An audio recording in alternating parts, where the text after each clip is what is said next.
Hey y'all, it's Friday. I am moving on to chapter 23 of Tuck Everlasting today.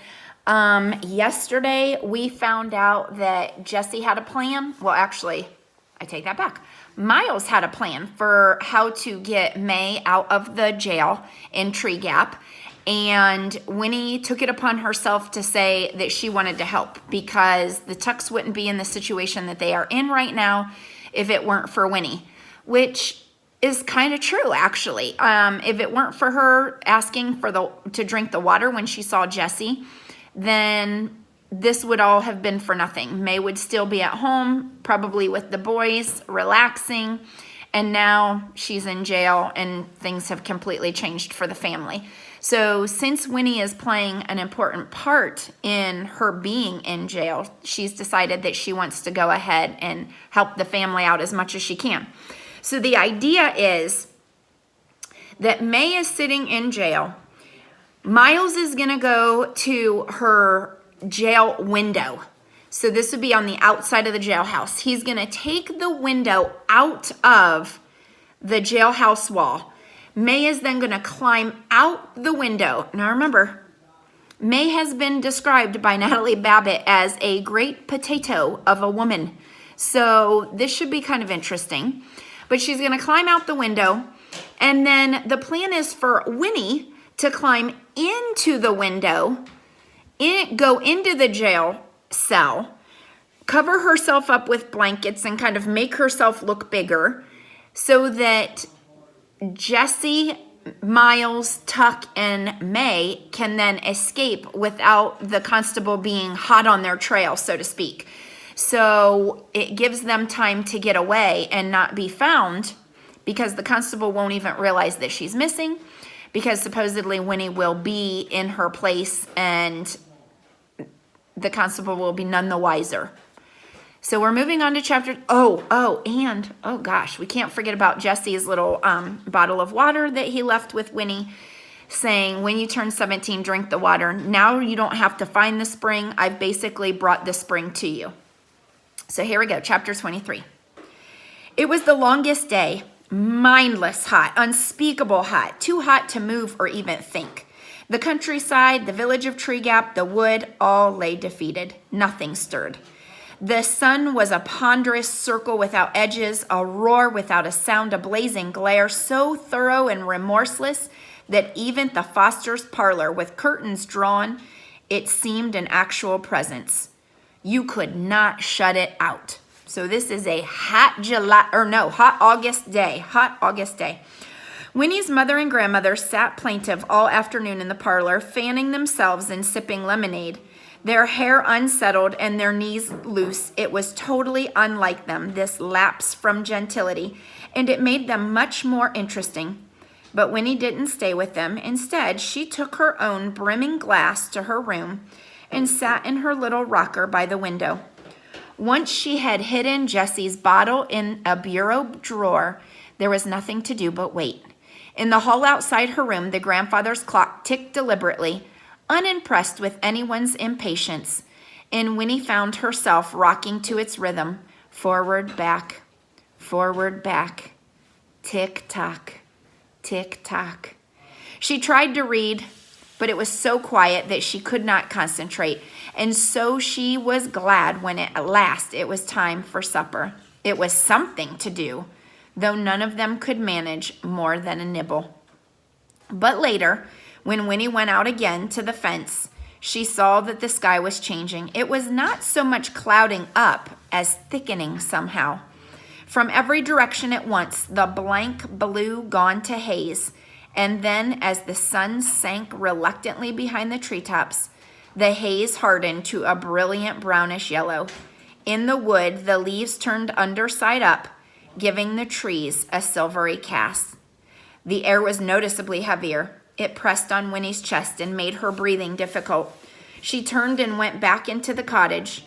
"It's going to rain, I think," she told the group in her parlor, and the news was received with little moans of gratitude. So Natalie Babbitt is describing this situation as being so hot that and remember, we're talking late 1700s, early 1800s, air conditioning was not a thing. Even fans at this point would have not really been something that people used regularly to cool off. So it's just hot. The most that they can do is really close the curtains so that the sun wouldn't beat into the house and make it more hot for them. But everybody is just sitting around. They're really not eating a whole lot because it's too hot to eat. They're not doing anything too hot to do that. So Winnie goes outside and she realizes that after looking up at the sky, it's going to rain, which would be welcome at this point because the rain might mean it would cool things off for them. So on page 117, last paragraph, everyone went to bed early, closing windows firmly on their way, for outside, though it was almost dark, shreds of the hard brown-yellow light lingered on the rims of things, and there was a wind beginning small gusts that rattled the fence gate and set the trees to rustling. So this isn't just going to be a rain. This is going to be a storm. The smell of rain hung sweet in the air. "What a week this has been," said Winnie's grandmother. "Well, thank the Lord, it's almost over." And Winnie thought to herself, yes, it's almost over. I don't think Winnie's talking about the week being almost over, though. I'm thinking Winnie's talking about this situation being almost over. What's going to stop this situation from going on? The Tucks leaving and getting away. There were 3 hours to wait before midnight and nothing whatever to do. Winnie wandered restlessly about in her room, sat in her rocker, lay on her bed, counted the ticks of the hall clock. Beneath her excitement, she was thick with guilt. For the second time in 3 short days, though they seemed many more than that, she was about to do something which she knew was forbidden. She didn't have to ask. So the first thing she did that she knew she would end up probably getting in trouble for is leaving the yard. It's when she went into the wood. She ended up being kidnapped in the process, but even going into the wood would have gotten her in trouble. So that's the one thing she did. Now she knows that her parents are not going to be okay with her leaving the house at midnight to climb into a jail cell to take the space of a criminal, May, so that they could get away. She's actually doing what's called aiding and abetting a criminal, which is against the law in itself, except she's 10. So what are they going to do to the 10-year-old? Crazy. Winnie had her own strong sense of rightness. She knew that she could always say afterward, "Well, you never told me not to." But how silly that would be. Of course, it would never occur to them to include such a thing on their list of don'ts. She could hear them saying and almost smiled, "Now remember, Winifred, don't bite your fingernails, don't interrupt when someone else is speaking, and don't go down to the jailhouse at midnight and change places with prisoners." So this would be a lesson that a parent wouldn't actually have to say to a child. This would be just something that's implied. And in this case, this is implied, and she knows it. But she is in a moral dilemma. Does she do what's right by her parents and stay uninvolved? Or does she do what she knows is going to make a difference in the world and what would be right for not only the Tucks, but everybody who could potentially find out this secret and help the Tucks get away? Moral dilemma. Still, it wasn't really funny what would happen in the morning when the constable found her in the cell and had to bring her home for the second time. What would they say? Would they ever trust her again? Winnie squirmed, sitting in the rocker, and swallowed uncomfortably. Well, she would have to make them understand somehow, without explaining.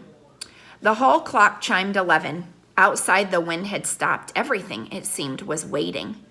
Winnie lay down and closed her eyes, thinking of Tuck and May and Miles and Jessie. Her heart softened. They needed her to take care of them. For in the funny sort of way, they had struck her at the first, like they were helpless, or maybe too trusting. Well, something like that. Anyway, they needed her. She would not disappoint them.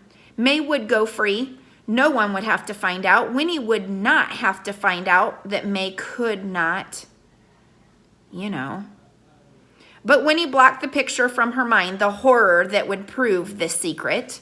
So what she's saying is, Nobody can find out the secret. If she did, in fact, go to the gallows, it would be out. People would know just from seeing what would happen. Or not seeing what would happen, seeing what wouldn't happen, because May wouldn't end up dying from the gallows. Instead, she turned her thoughts to Jessie. When she was 17, would she? If it was true, would she? And if she did, would she be sorry afterwards? Tuck had said it's something you don't find out how you feel until afterwards. But no, it wasn't true. She knew that now, here in her own bedroom. They were probably crazy after all, but she loved them anyway. They needed her. And thinking this, Winnie fell asleep. She woke with a jerk sometime later and sat up alarmed. The clock was ticking steadily. The darkness was complete. Outside, the night seemed poised on tiptoe, waiting, holding its breath for the storm. Winnie stole out to the hall and frowned at the clock face in the shadows. And at last she could make it out, for the black Roman numerals were just barely visible against their white ground. The brass hands glowed faintly, and she peered at them. The long hand snapped forward one more notch with a loud click. She had not missed her moment. So she was afraid she slept through the whole thing, but she didn't. She just fell asleep and then woke back up. It was 5 minutes to midnight. Because remember, she's supposed to be ready to go at midnight. Oh, okay. So here's where we are. Chapter 22 and 23 we read, and there is in your packet for Natalie Babbitt's Tuck Everlasting pages to do for chapters 23 and 24. You do not have to do those, but I just want to give you a heads up that there is a 23 and 24 in here. Now, today, after I post this video, I am going to post 21 and 22, so you can check your answers against mine. So here's 21. Here's 22. I'll post that. Check your answers. You don't have to do anything else in your packet unless you want to. We are going to go on and read chapter 24, chapter 25, and then the epilogue. And guys, then we're done. Tuck Everlasting is this close to being over. Chapter 24, chapter 25, and the epilogue is all that's left. Now, I am going to continue reading, and I'm going to post them. So if you want to continue watching the videos and following along, go for it. If you'd rather wait and do that on Monday of next, well, Monday not of next week, but of the following week when we come back from spring break, you can do that too. So I'll leave it totally up to you. I don't want you to have to work over spring break, but if you're feeling a little bit bored and you want to get some things done and taken care of, feel free to do that. All right, I think that's it. I'm going to post those papers. I'll continue on with my videos tomorrow, I guess, Saturday. Yeah, tomorrow, and we'll move forward. Hey, listen, if you have not seen my Screencastify video, this is the one where I show you how to log into Epic. Please make sure you watch that. I know Dustin has already told me that he's used Epic before, which is awesome. So continue using that, Dustin. And then the rest of you, if you've never used Epic before, it is like a digital library. Books are being read to you. You can flip through the pages of books and actually read books online. Scholastic is giving you access to all of their books, all of them, which is amazing. And even Wayside Stories is in there. So if you're feeling a little bit like you need a laugh and you want some Louis Sakar in your life, go on there and find some Wayside School. 39 Clues, Wings of Fire. There's books on everything that you can even think of. Nonfiction, fiction, sports books, dog books, cat books, lizard books, spider books. But you might like that. You name it, they have it. So take advantage of it. It's free. Normally it costs money to get on there, so it's free right now. All right, guys. Jared's over here. I'm going to show you. Jared, wave hello. Hi. Jared is hungry. So he's hoping that I'm off here soon so that he can get something to eat. But I will talk to you guys later. Hugs and kisses, like always. See you later.